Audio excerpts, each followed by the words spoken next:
Madrid, the dead of winter, 1834. You stand in the heart of the palace, but it feels more like a tomb. The air is thick, with incense, yes, but also with something else.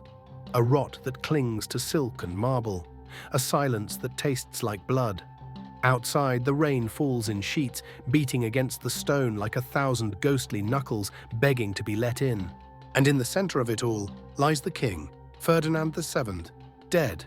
Spain's most cursed monarch, whose life was a long, slow implosion, dressed in royal lace.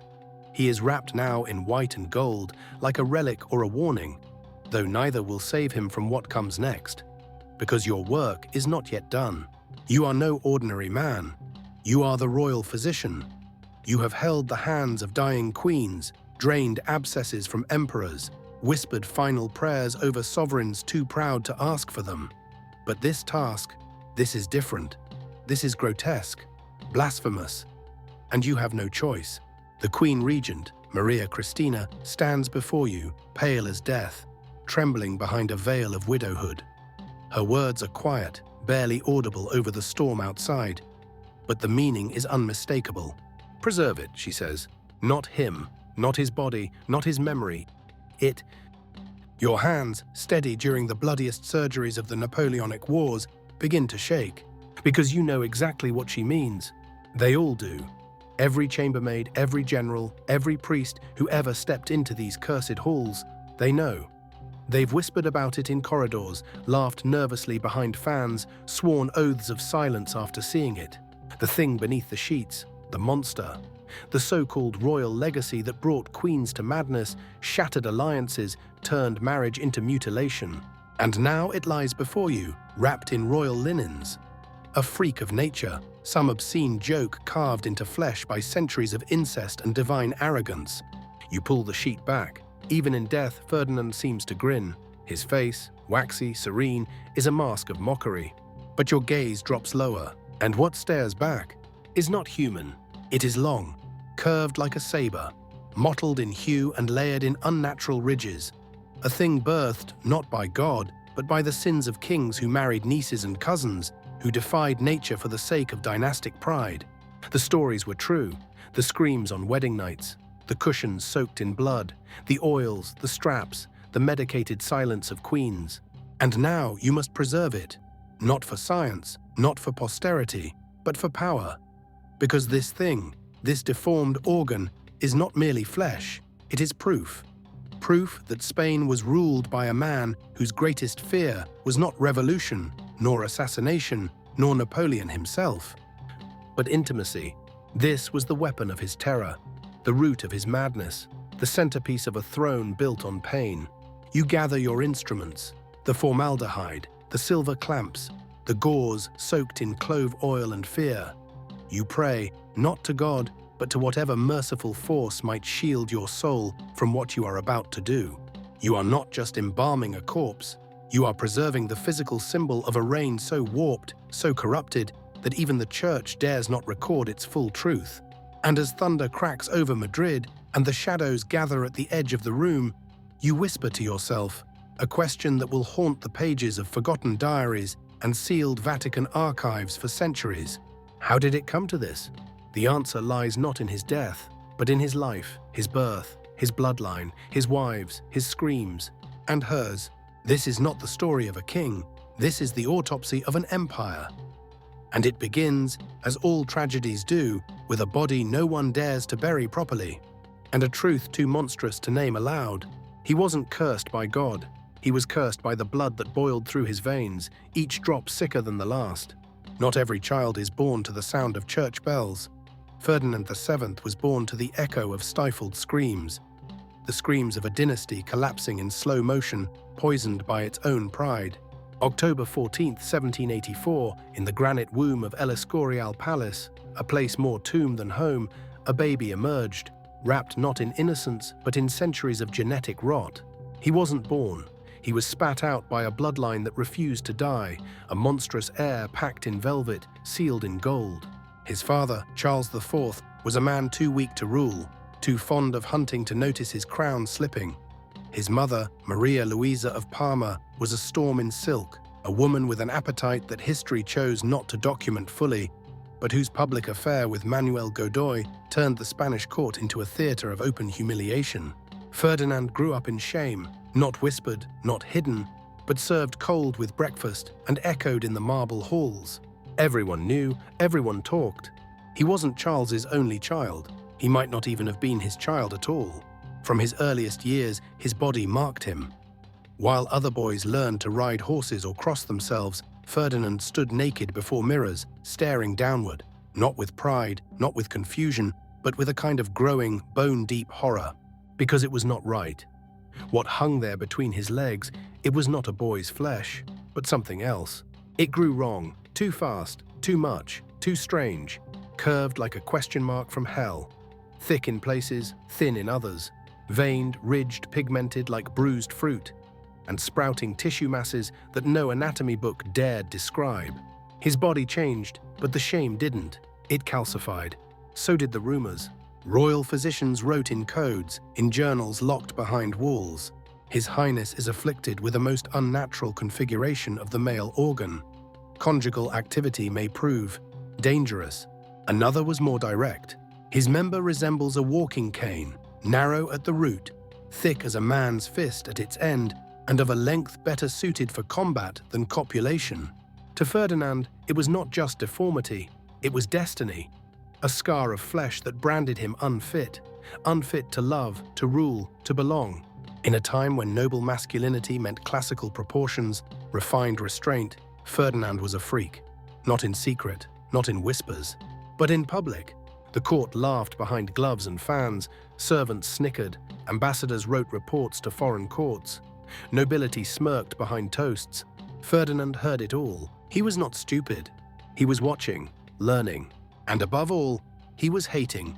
He saw mockery in bowed heads, disdain in polite applause, disgust in the glances of would-be brides. His mind, fragile, furious, began to twist. He did not break, he warped. Like the thing growing between his legs, his soul began to contort. One day, a young page entered his chambers unannounced, caught a glimpse of the royal shame. Ferdinand didn't scream, didn't curse. He simply smiled, then whispered, "Have him flogged, banish his family from Madrid." The message was clear. No one may see the monster and live. It was only the beginning. The future king began testing his power like a child dissecting a bird, gently at first, then with glee. A dropped handkerchief, a beating, a smile at the wrong moment, reassignment to a freezing garrison, laughter, disappearance. He was learning the pleasure of control. In a world where his own body defied his will, he became secretive, sadistic, cruel in whispers, never in screams, because Ferdinand had decided, if my body is monstrous, then let the kingdom feel it too. No one gets to live in peace if I cannot. And so began the real curse of Spain. Not the organ, but the man it made. They say royal marriage is the union of duty and glory. But for Ferdinand VII, it was nothing more than 3 quiet executions, 3 weddings that opened not with celebration, but with silent screams. And in the end, 3 graves were dug, not in the ground, but in the minds of the women who shared his bed. His first wife was Maria Antonia, a young princess from Naples, barely 16 when she was sent to Madrid to become queen.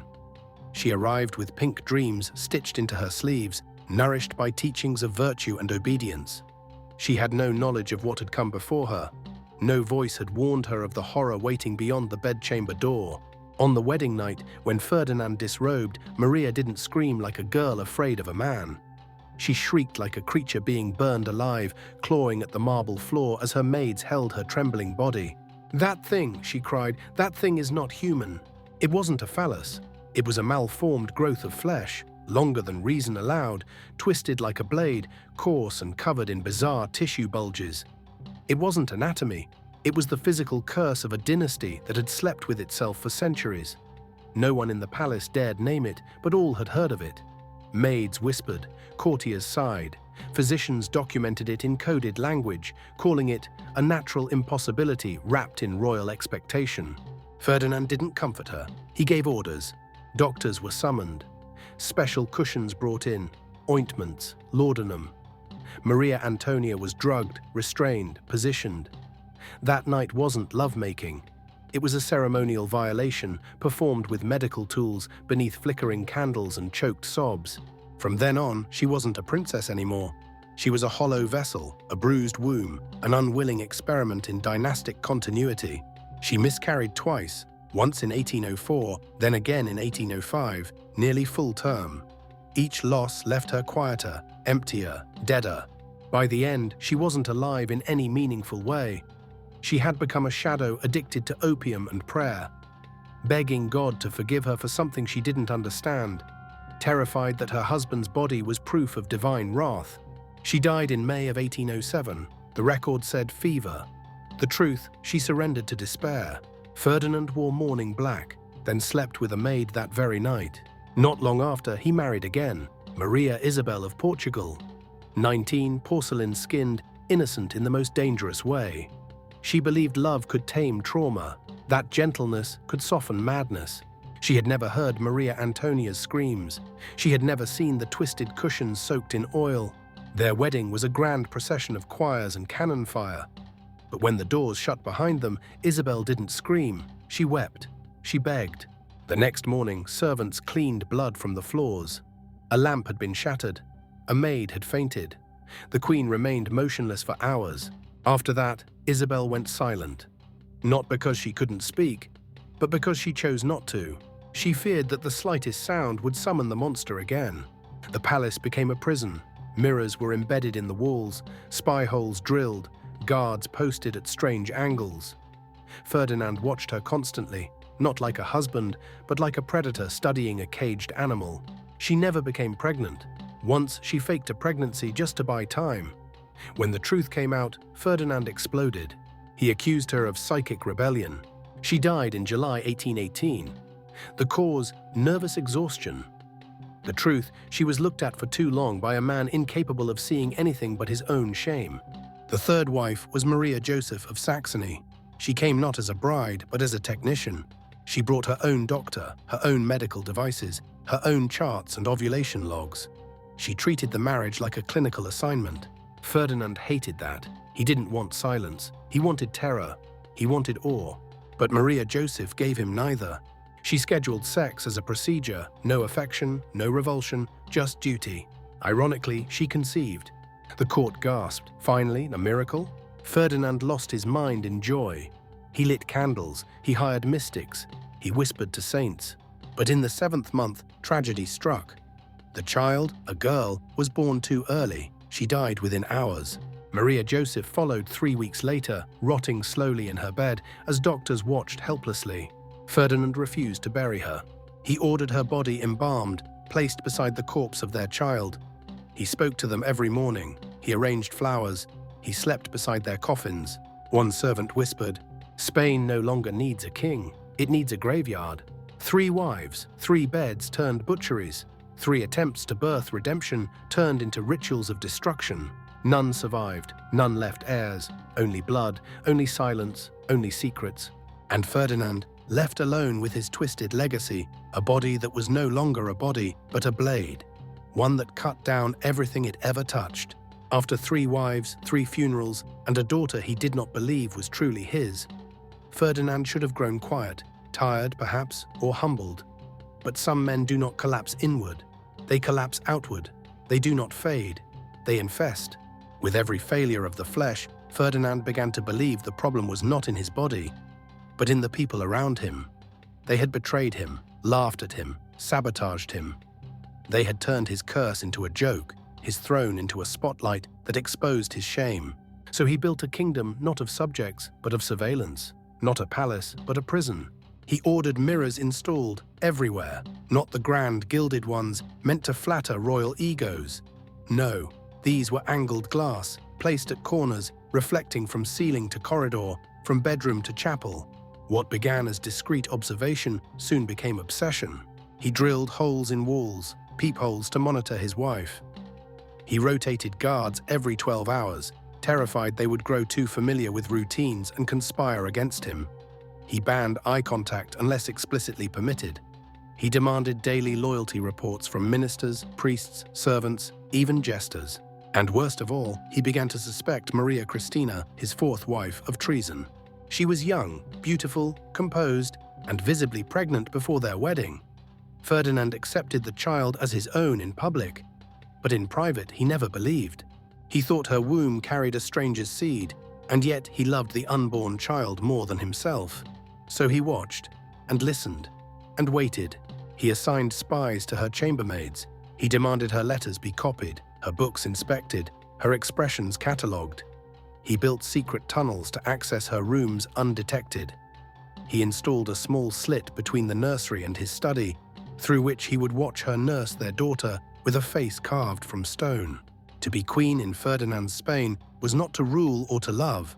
It was to be observed, dissected, judged, every breath noted, and every blink questioned. Servants developed tics from nervous exhaustion. Physicians collapsed during prolonged observation sessions, where the king would watch their hands for tremors of disloyalty. He did not ask for advice anymore, he asked for confessions. And yet Ferdinand wasn't stupid. He knew they feared him. He knew they talked behind closed doors. He had people followed, letters opened, paintings torn down to check for messages hidden in the brushstrokes. One day, a footman complimented the Queen's necklace. The next morning, he was exiled to a malaria-ridden outpost in the colonies. Another time, a lady-in-waiting yawned during Mass. She was interrogated for 3 days under suspicion of plotting regicide through coded gestures. But it was in his own mind that the mirrors began to turn. He started talking to himself, first in whispers, then in arguments. Sometimes he interrogated his reflection, asking if it was him or a replacement sent by enemies. He no longer trusted his own eyes. He would close them in front of a mirror, open them suddenly, and demand his advisors tell him whether he had moved. He ordered a life-size replica of himself made in wax and placed it in his bedroom. Then he stared at it for hours, sometimes talking to it, sometimes apologizing, sometimes accusing. As Isabella, the daughter, grew, so did his fear. She was beautiful, clever, curious, but she didn't look like him, didn't laugh like him, didn't walk like him. He commissioned painters to render her in dozens of portraits. Then he compared those portraits to paintings of himself, of old generals, of foreign dignitaries, of servants, looking for the father. He kept those portraits locked in a secret gallery only he could enter, a hall of faces he feared, worshipped, and hated. He demanded the Queen sleep with a knife under her pillow, so she could protect herself from invisible traitors. But every night he'd enter her room to make sure she hadn't turned the blade on him. He began to suspect poison in her kisses, treason in her sighs. One morning, he forced Maria Cristina to undergo a full-body medical examination, claiming he had seen a trace of foreign toxin in the way she had touched her hair. By 1832, the palace was no longer a court. It was a panopticon, a maze of fear wrapped in velvet and candlelight. The corridors echoed not with music, but with muffled sobs and shuffling feet. He gave speeches to empty rooms. He accused shadows of betrayal. He ordered his own name, written in different styles, then analyzed the handwriting for signs of forgery. Ferdinand, once a grotesque prince, had become a ghost haunting his own throne. Spain, meanwhile, was dying. The colonies had rebelled.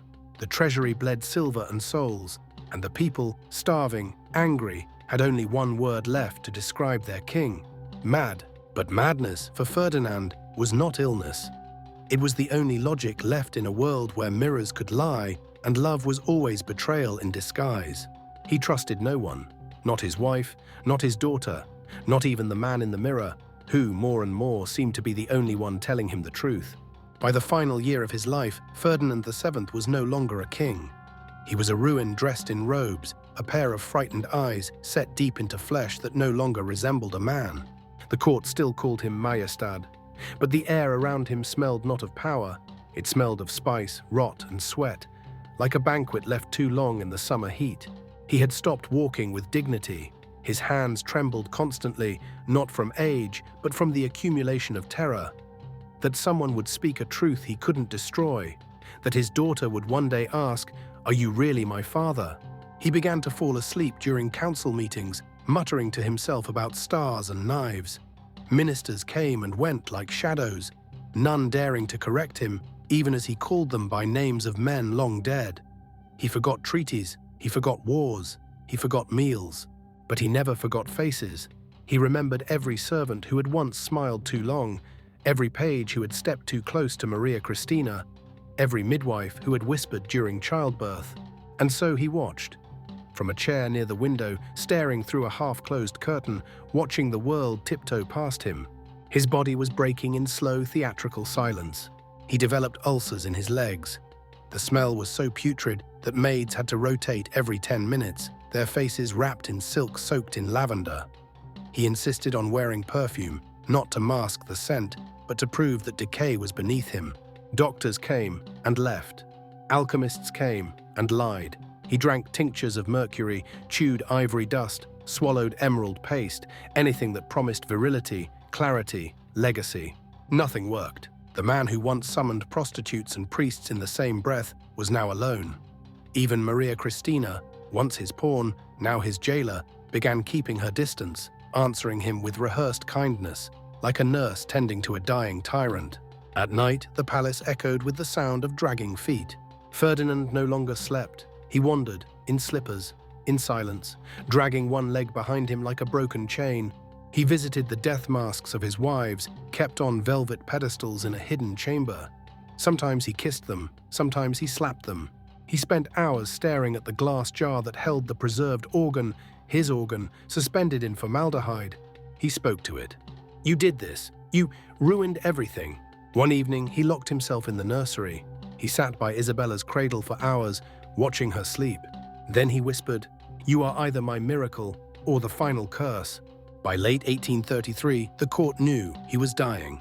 But Ferdinand didn't go quietly. His decline was long, wet, and violent. He vomited black. His skin turned sallow. He screamed at mirrors, accusing them of treason. He demanded a new round of portraits, hoping one might capture the face of a king rather than a corpse. But every canvas came back the same. A withered man in gold, surrounded by ghosts. In his final week, he insisted the organ be brought to him. When the physicians refused, he ordered them whipped. They obeyed. The jar was placed before him. He stared at it for hours. Then he tried to speak. But all that came out was a gurgling sound, half voice, half mucus. He fell back, foamed at the mouth, and died. The official report said gout, but everyone knew. He died from everything. From rot, from fear, from a lifetime of self-inflicted wounds. They buried him with pomp, with banners, with the wailing of hired mourners. But behind the marble crypt, there was silence. Spain did not mourn. Spain exhaled. The preserved organ, the physical legacy of a deformed dynasty, was quietly sealed away in the Vatican archives, too obscene for public display, too symbolic to destroy. And so Ferdinand VII achieved a kind of immortality, but not the kind he sought.